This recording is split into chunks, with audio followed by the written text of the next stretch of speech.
117 सीटों पर तो वोटिंग हो रही है, लेकिन एक सीट पर नामांकन हो रहा है और वो है नरेंद्र मोदी का बनारस में। बीएचयू पहुंच चुके हैं। बनारस हिंदू यूनिवर्सिटी में उनका हेलीकॉप्टर उतरा है। जो जानकारी आ रही है हम दिखा नहीं पा रहे हैं क्योंकि जिस क्षेत्र में हेलीकॉप्टर उतरा है, जिस मैदान पे, वहां पर मीडिया की मौजूदगी नहीं है। मीडिया की मौजूदगी की जगह मदन मोहन मालवीय की जो आदमकद प्रतिमा है बीएचयू में घुसने के साथ ही दरवाजे के साथ जो लगी हुई है, मेन गेट जो है, वहां पर मीडिया की व्यवस्था की गई है।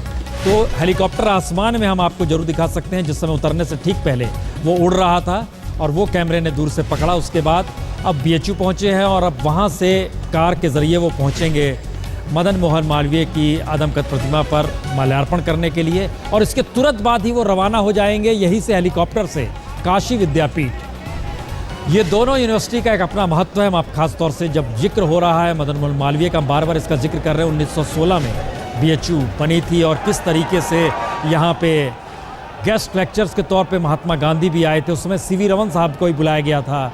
ये बात 1916 की ही है। वायसराय लॉर्ड हेडिंग्स हुआ करते थे, उन्होंने इसका उद्घाटन किया था यूनिवर्सिटी का। लेकिन काशी विद्यापीठ दूसरी तरफ, ये भी बड़ा महत्वपूर्ण है कि जिस दौर में स्वराज का जिक्र हो रहा है, इस दौर में स्वराज का भी जिक्र हो रहा है। उस दौर में जब स्वराज की बात की गई थी तब ब्रिटिश इंस्टीट्यूशन से कोई भी मदद नहीं लेने की बात की गई थी। तो काशी विद्यापीठ को पैसा देने के लिए देशी इंडस्ट्रिस्ट सामने आए थे और मदद करने के लिए पॉलिटिशियन सामने आए थे।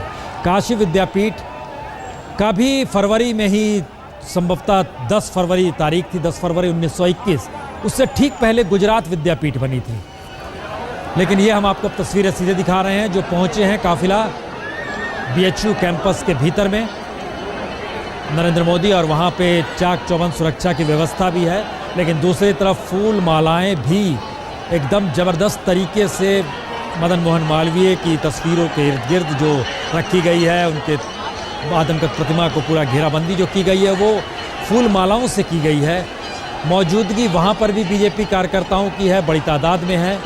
यहाँ पर पहुँचेंगे। कुछ देर पहले जायज़ा लेकर अमित शाह यहाँ पर गए थे। अमित शाह लगातार पूरे बनारस में देख रहे हैं। बीते 2 दिनों से रविशंकर प्रसाद भी वहाँ पर पहुँच गए थे 2 दिनों से।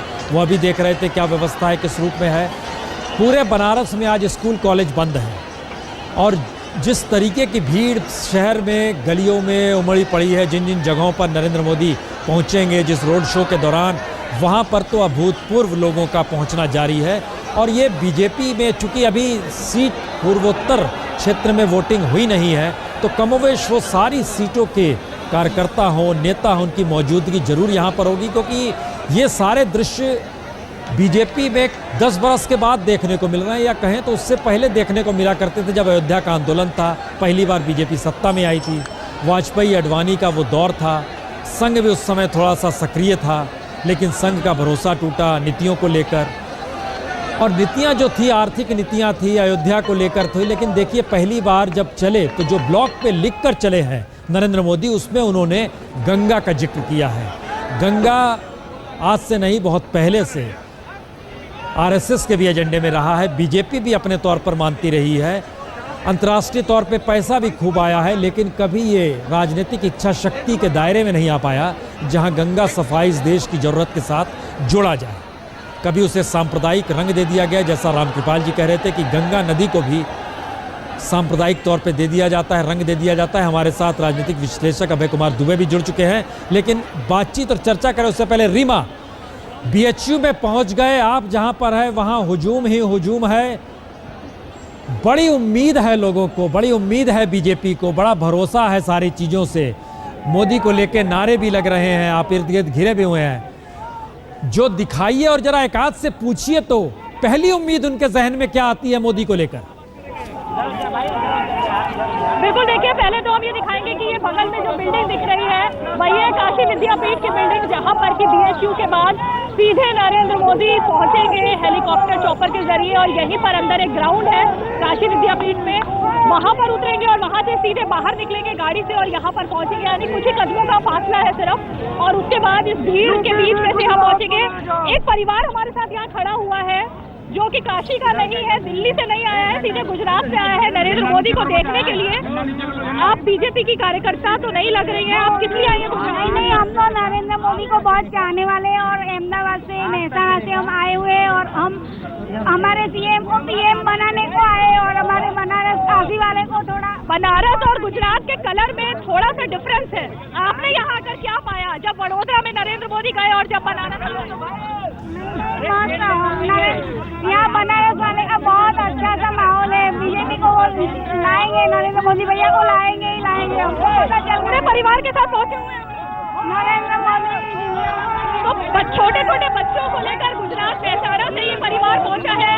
काशी के लोग तो आपको दिख ही रहे हैं क्योंकि हर हर महादेव के नारे के साथ जो शुरुआत हुई है हर चीज की वो है। और दूसरी तरफ एक और कलर आपको दिखाएंगे, एक शख्स है जो लगातार सबके माथे पर टीका लगा रहे हैं। टीका क्यों लगा रहे हैं? मैं टीका बाबा विश्वनाथ के वहाँ से लाया दरबार से, और सबको माथे में यहाँ टीका लगा रहा हूँ क्योंकि बाबा विश्वनाथ हमारे धरती के सबसे पहले हैं, अब ऐतिहासिक है, इसलिए नरेंद्र मोदी के लिए वहाँ नहीं जा सकते। यहाँ के हर लोगों में मैं टीका लगाया जा रहा हूँ, इसलिए बहुत जरूरी है। यहाँ वेलकम होगा, इससे आज तक जो रिकॉर्ड नहीं बना वो बनारस की जनता बना के दिखाएगी। देखिए काशी विश्वनाथ के दर्शन करने तो नरेंद्र मोदी नहीं जा रहे हैं, संकट मोचन के दर्शन करने भी आज नहीं जाएंगे क्योंकि व्यस्तता बहुत है, इसलिए शेड्यूल में इस तरह का कोई कार्यक्रम नहीं हो रहा है। और यहाँ पर हम देख सकते हैं कि किस तरह से सभी कलर सभी रंग है बनारस के लोगों में मिलने की कोशिश कम से कम कार्यकर्ताओं की तरफ से की जा रही है। जी, ऐसे मौके बड़े कम आते हैं रिमा, जब रिपोर्टर को खोजना पड़े भीड़ में कहाँ पर है, सिर्फ आवाज़ सुनाई दे रही हो। कुछ ऐसी ही स्थिति स्क्रीन पे नजर आ रही है। अभय जी, इतनी बड़ी तादाद में लोगों की मौजूदगी का अर्थ बीजेपी के लिए क्या है और शायद नरेंद्र मोदी के लिए, और इस नामांकन के मद्देनजर क्या है? देखिए, ये तो अपेक्षित था।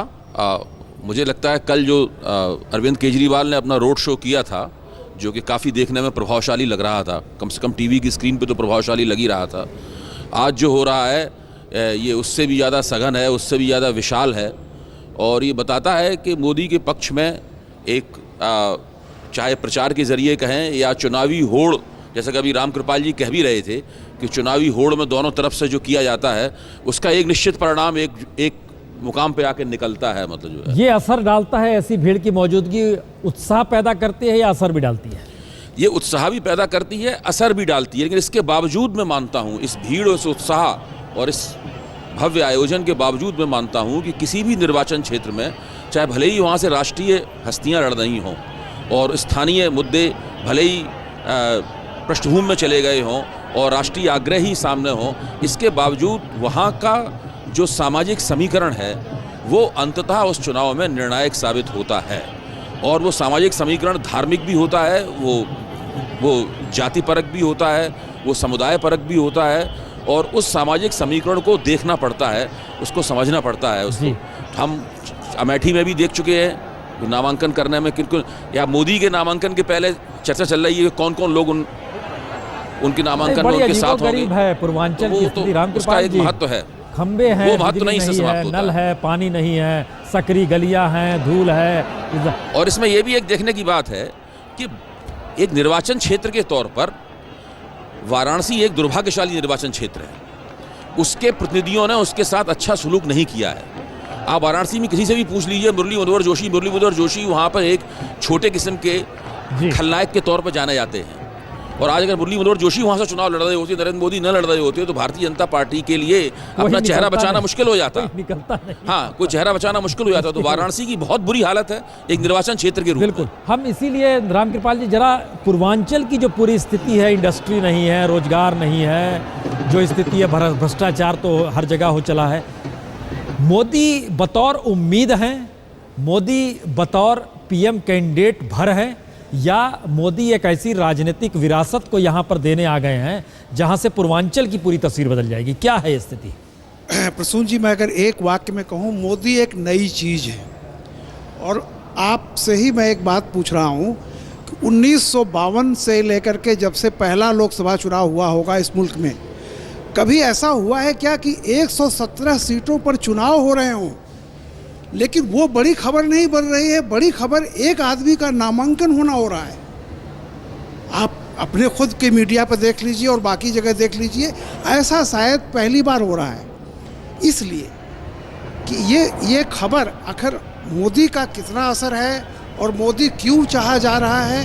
अच्छा, एक सवाल हमारे जहन में आया, कहीं स्ट्रेटजिकली आज का दिन तो नहीं चुना गया कि वोटिंग भी हो रही है? तो अगर मान लीजिए चुना भी गया है तो भी ये मान लीजिए कि इस देश का पूरा मीडिया, ऐसा तो नहीं हो सकता है कि 117 सीटों पर मतदान को छोड़ करके एक मोदी के नामांकन के पीछे पड़ जाए। कहीं तो नई चीज़ है, कहीं तो कोई नई बात है जी। और जैसा अभय जी ने कहा, बिल्कुल मैं इनका समर्थन करता हूँ कि सही है, सामाजिक समीकरण सारी चीज़ें ख़त्म नहीं हो जाती हैं, क्योंकि जब वोट पड़ता है तो बहुत सारी चीज़ें होती हैं। लेकिन ये भी एक चीज़ है कि फैसला बहुत कम से होता है। हमेशा किसी भी कॉन्स्टिट्यूंसी में, देश में कुछ फेंस सिटर भी होते हैं जो माहौल और मौका और वो सब देख करके अपना मत बनाते हैं। तो आज जो भी बनारस में हो रहा है, मैं एक बात कह रहा हूँ कि कहीं ना कहीं अगर ये अपने आप में एक अपवाद है, किसी एक के नामांकन होना 117 सीटों पर चुनाव होने से बड़ा हो जाए। अगर मान लीजिए अगर 117 देखिए हम लोग लगा